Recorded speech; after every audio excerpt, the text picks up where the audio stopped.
Hello. अब तो चारों तरफ एग्ज़ाम का fever. Home exam, board exam, competitive exam, हर तरह की एग्ज़ाम चल रही है। और इस एग्ज़ाम के सिलसिले में सारे लोग परेशान। एक तरफ पेरेंट्स परेशान, एक तरफ टीचर्स परेशान कि हमारे स्टूडेंट्स कैसे रिजल्ट करेंगे। पेरेंट्स परेशान, हमारे बच्चे एक्सेल करेंगे क्या नहीं करेंगे। और स्टूडेंट्स का तो स्ट्रेस एंड एंग्जाइटी से भरे हुए हैं। So, how to overcome all these things? I am Sujata Banerjee and I'm going to tell you few things on this topic. कुछ बोलने से पहले हम एक छोटा सा एक स्टोरी सुनाना चाहते हैं। एक गांव में एक बहुत ही एजेड लेडी रहती थी एंड उनका ना कोई हस्बैंड, ना भाई, ना कोई रिलेटिव, कोई भी नहीं था उनका। She was totally all alone. तो उनका काम क्या था, डेली गांव जाती थी, कॉटन लाती थी, कॉटन बॉल बना के वो बेचती थी। This was a daily routine. वो खुद ही जाती थी, किसी का हेल्प नहीं लेती थी वो। तो इसी को देखकर गांव वाले थोड़ा सा सोचे कि हम लोग इनको थोड़ा सा हेल्प करते।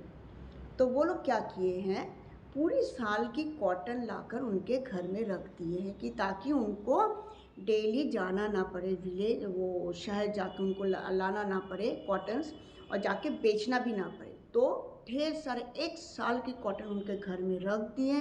लोगों को बता भी दिए कि वो बॉल बनाएंगी, आप लोग आकर वो बॉल ले जाएंगे, उनको बाहर भी जाना नहीं पड़ेगा। तो केवल उनको घर में बैठे बैठे बॉल बनाना पड़ेगा, बस दैट्स इट।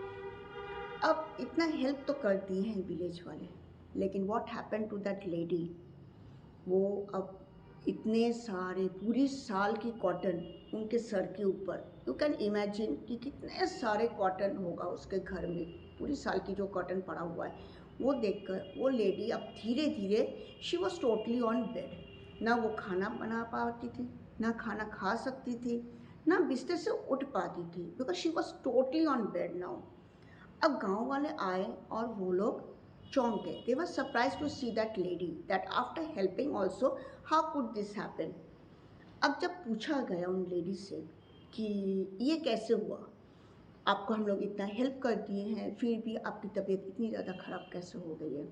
तो उस लेडी ने कहा, हम डेली जाते थे, डेली लाते थे, अब हम जब देखते हैं मेरी घर में कि इतने सारे कॉटन पड़ी हुई हैं, वो देख देख कर मेरी तबीयत ख़राब होने लग गई कि हमको इतने सारे बॉल बनानी पड़ेगी, हमको फिर बनाकर हमको फिर बेचना भी पड़ेगा। अगर वो आ भी जाए तो हमको रेडी रखना पड़ेगा कोई आने से पहले। वो कॉटन देख देख कर मेरी तबीयत ख़राब होने लग गई है। मेरे दिमाग पर इतना ज़्यादा ज़ोर पड़ रहा है कि I just cannot carry it out. अब ये सोच कर गाँव वाले दंग रह गए कि हम लोगों ने क्या किया है। It was easy for her to go daily, bring the cotton, prepare the ball and sell it. तो वो थोड़ा थोड़ा काम था तो उनके लिए वो स्ट्रेस नहीं था। अब जब ढेर सारे कॉटन आ गए हैं उनकी आंखों के सामने, ढेर सारे कॉटन वो देख रही है, तो it was a stress and anxiety for her. तो वो बीमार पड़ गई क्योंकि वो कैरी आउट नहीं कर पा रही थी। ठीक इसी तरह हमारी निजी ज़िंदगी भी है। एग्ज़ाम से पहले हम लोग को स्ट्रेस क्यों होती है। अगर हम लोग डेली का पढ़ाई अगर डेली करें तो वो चीज़ हमारे दिमाग में नहीं आती है। अब ये घर घर की बात है। बच्चे एग्ज़ाम से पहले बोलते हैं, एग्ज़ाम के एक दिन पहले ही बोलते हैं, I am a teacher and मेरी एक्सपीरियंस जो है 15 ईयर्स की एक्सपीरियंस है, हम बहुत सारे स्टूडेंट्स देखे हैं, स्टिल आई एम वर्किंग। तो अभी भी हम बच्चे से जब एग्ज़ाम में हम देखते हैं बच्चों को कि इतना स्ट्रेस, अच्छे बच्चे लिख नहीं पा रहे, जब हम पूछते हैं उन बच्चों से कि you are such a good students, तुम लिख क्यों नहीं पा रहे हो, तो वो लोग कहते हैं हमको कि मैम हम भूल गए, हम जो पढ़ कर आए हैं। तो क्यों भूल जाते हैं, इसलिए भूल जाते हैं कि हम लोग दिमाग पर बहुत ज़्यादा स्ट्रेस हम लोग लेते हैं। उस वक्त क्या होता है, हम लोग का माइंड ब्लैंक हो जाता है, वो रिटेंशन पावर धीरे धीरे एकदम ख़त्म हो जाती है। तो उस समय तो to avoid all this things हम लोग को क्या करनी चाहिए, हम लोग को स्ट्रेस नहीं लेना चाहिए। डेली की जो पढ़ाई अगर हम लोग डेली पढ़ें तो एग्ज़ाम से पहले हम लोग को वो स्ट्रेस नहीं होगी। एग्ज़ाम्स के अगले अ डे बिफोर क्या होता है, हम लोग को लगता है कि syllabus 7 chapters are going to come, 10 chapters going to come, हम कवर कैसे करेंगे 2 दिन में। उसी को सोच सोच कर हम लोग की तबीयत खराब हो जाती है। तो हम लोगों को क्या करनी चाहिए? फर्स्ट पॉइंट इज दैट कि हम लोगों को स्ट्रेस की वजह we should make it worry time को हम लोग को स्टडी टाइम में कन्वर्ट कर देनी चाहिए। हम लोग जो सोच रहे हैं कैसे कैसे पढ़ेंगे, हम लोगों को इतने सारे सिलेबस है, कैसे कवर करेंगे, नहीं हो पाएगा। 3 दिन में तो कवर हो ही नहीं सकते। वो जो हम लोग सोच रहे हैं, कितना टाइम वेस्ट कर रहे हैं, टाइम तो एक्सपैंड होगी नहीं, time will never expand, time तो वही रहेगी, लेकिन हम लोग सोच सोच के उसी टाइम को हम लोग वेस्ट कर रहे हैं। So convert that worry time to study time. वो बिना सोचे अगर हम लोग उसी टाइम को पढ़ ले, एटलीस्ट 1 चैप्टर ही कवर कर ले, तो we can overcome that stress. तो वरी टाइम को हम लोग स्टडी टाइम में कन्वर्ट कर सकते हैं, राइट। सो और एक बात, exam is not everything for our life. ये नहीं कि ये एग्ज़ाम हम लोग की एकदम इज़ एवरीथिंग। हम लोग अगर इस एग्ज़ाम में हम लोग अगर टॉप नहीं कर पाएंगे, अगर हमको 90% नहीं मिल सकता है, तो my life is going to end. ऐसा कुछ भी नहीं होता है। There is lot of opportunities are there, और ऐसा करके कोई भी एग्ज़ाम को नहीं लेना चाहिए। बहुत अपॉर्चुनिटीज़ है हमारी लाइफ में। एक एग्ज़ाम में अगर हमको 90% नहीं भी मिला तो उससे कुछ भी नहीं होता, आगे बहुत सारी अपॉर्चुनिटीज़ रहती है। हम लोग की लाइफ बहुत लंबी है, तो हम लोगों को आगे की भी सोचनी चाहिए कि yes, if I do not get 90%, nothing is going to happen, but yes I should get good marks. Good marks से पास होनी चाहिए, ये माइंडसेट रखिए और पढ़ते रहिए। एंड पेरेंट्स को भी हम एक बात बताना चाहते हैं कि बच्चे के ऊपर स्ट्रेस ना दे कि यू शुड गेट 98%। उसको एक टारगेट मत दीजिए कि आपको इतना लाना होगा। अगर आप ऐसा नहीं ला सकते तो आपको वहाँ पर एडमिशन नहीं करवा पाएंगे, वहाँ पर एडमिशन आपका नहीं हो पाएगा। I am not going to talk with you. छोटे बच्चे के साथ पेरेंट्स लोग कहते हैं ना, तुम अगर इतना नंबर नहीं लाओगे तो तुम्हारे साथ हम बात करना ही बंद कर देंगे, तुमको हम ये सामान नहीं देंगे, अब तुम मांगने आओ, देखो तुमको कुछ नहीं मिलेगा।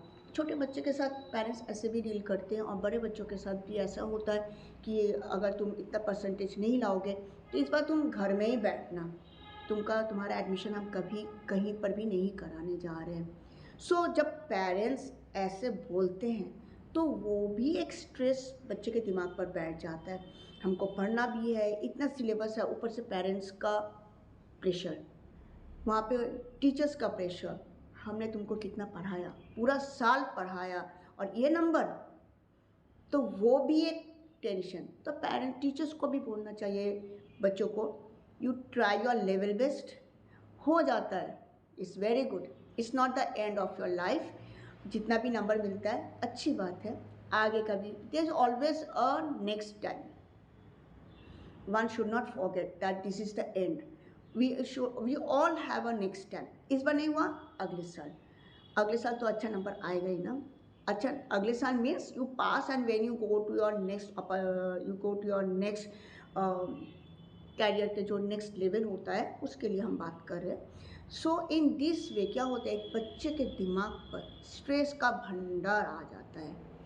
वो भंडार एक बच्चा ही समझ सकता है और कोई नहीं समझ सकता है। पेरेंट्स को बोलने से पहले I request all the parents कि आप लोग सोचिए, आप जो बोल रहे हैं बच्चों को बोलने से पहले एक बार सोचिए कि वो आपकी बात उसके दिमाग पर कहाँ बैठ रहे। I request the teachers also, जो दोज आर वेरी स्ट्रिक्ट, जो मेहनत करते हैं, वो लोग आशा लगा के तो बैठते हैं, आई डू एडमिट, बट ऐसा मत बोलिए, उसको मोटिवेट कीजिए, यू आर स्टडिंग, आप कर सकते हैं, ऐसी बात नहीं। लेकिन if you can do it, very good, you try your level best, we all know you can do it. आप ऐसा करके बोलिए बच्चों को। देखिए बच्चे बिना स्ट्रेस लिए बच्चा पढ़ेंगे और पढ़ने के बाद वो अच्छा नंबर भी लाएंगे without any stress and anxiety. I request all the parents and teachers and all the relatives जो बच्चों के ऊपर स्ट्रेस देते हैं, दे शुड नॉट गिव। इसी से बहुत घटना भी घट जाती है, अनवांटेड घटना भी घट जाती है। इसी स्ट्रेस जो बच्चा बियर कर सकता है वो तो कर लेते हैं, लेकिन बहुत सारे बच्चे अलग अलग कैपेसिटी हो, हर एक बच्चे को अलग अलग कैपेसिटी होती है उसको बियर करने की। तो मेरी रिक्वेस्ट है सबसे कि आप लोग प्लीज़ स्ट्रेस मत दीजिएगा बच्चों को। नाउ बच्चों को हम एक बात बताना चाहते हैं कि before the exam, now as board exam and home exam going on, what you will do, first make a timetable. Okay, first make a timetable according to your capacity. इस टाइम तक हम ये सब्जेक्ट पढ़ेंगे, इस time तक ये subject पढ़ेंगे, और जब तुम वो टाइम टेबल बनाओगे उस टाइम टेबल में एक ब्रेक टाइम भी होगा। ओके, अगर पढ़ने का पेशेंस नहीं है, यू स्टडी फॉर 1 आवर, अब पढ़ने से आप उठ जाओ, and after that what you will do, you take a break.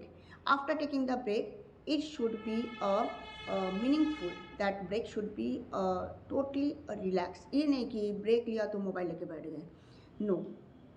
उस समय गाना सुनो, किसी से बात कर लो, मम्मी पापा पेरेंट्स, या तो फिर अपने भाई बहन, या तो कुछ फ्रेंड्स के साथ ही बात कर लो। Your mind should relax. Okay, and after that again you study.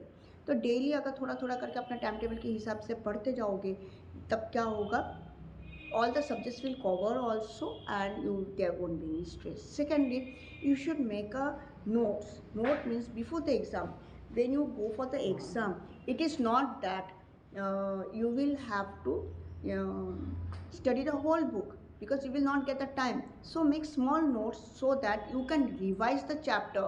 उस notes पर सब important points होंगे and you can go through it, right? It will be a last revision for you in the morning. और take a good sleep.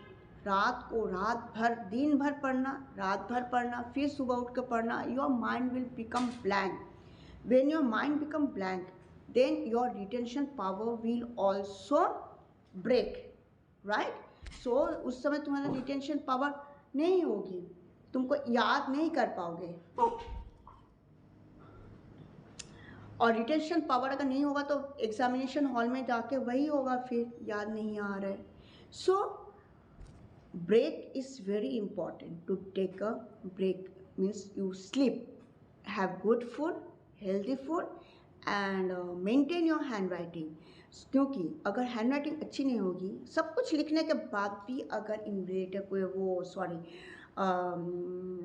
Examiner अगर पढ़ नहीं पाता है, तो फिर definitely he will cut. Because हम लोग भी क्या होते हैं, अगर हैंडराइटिंग पढ़ नहीं पाते, बहुत कोशिश करते इधर उधर करके, समझ में जब नहीं आता तो काट ही देते। जब उतना टाइम और उतना पेशेंस नहीं है हमें बैठे बैठे पढ़ने का। So you should maintain your hand writing. Your hand writing should be good, legible, कि पढ़ सके। हम नहीं कह रहे कि तुम मूर्ति की जैसे लिखो, not that, but it should be legible, कि कोई पढ़ सके, राइट? And avoid comparing. अरे मेरी फ्रेंड तो कितना पढ़ लिया, उसका तो पूरा कोर्स ही खत्म और मेरा अभी 2nd चैप्टर चल रहा है।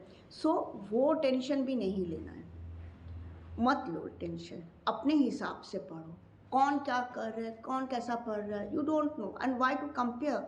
वो पढ़ रहा है, ठीक है, उसको पढ़ने दो, हम अपने हिसाब से पढ़ेंगे। Always flow with the time, और अपने हिसाब से चलो, दूसरों को मत देखो, दूसरे से कंपेयर मत क्या करो, राइट? और third, lastly I would like to say that examination time में जब हॉल में जाओगे, don't discuss anything with your friends. उस समय क्या होता है, मान लो तुमने कुछ छोड़ दिया है, सोचा कि ये तो इम्पॉर्टेंट है नहीं, उतना टाइम वेस्ट करने की ज़रूरत नहीं है पढ़ने में। So you have left one topic, right? और एग्जामिनेशन हॉल में जाके जब तुम देखोगे कि your friend have studied that topic, then what will you do? Tension तो बढ़ जाएगी उस समय, अरे हम तो पढ़ते नहीं हैं, वो तो पढ़ लिए हैं। So it will be another matter of anxiety. Okay, so what will you do at that time? Don't discuss anything with your friend at the time in the examination hall, and in this way if you carry out your before exam से पहले अगर ऐसे करके तुम carry out कर लेते हो, it will be a total success without stress and anxiety. And I request all the parents, all the teachers, please don't give pressure to your child, to your work, to your students, so that they can study well without anxiety and stress. खुश रहो, अच्छे से रहो, और spread happiness, be happy and spread happiness. God bless you all. Thank you.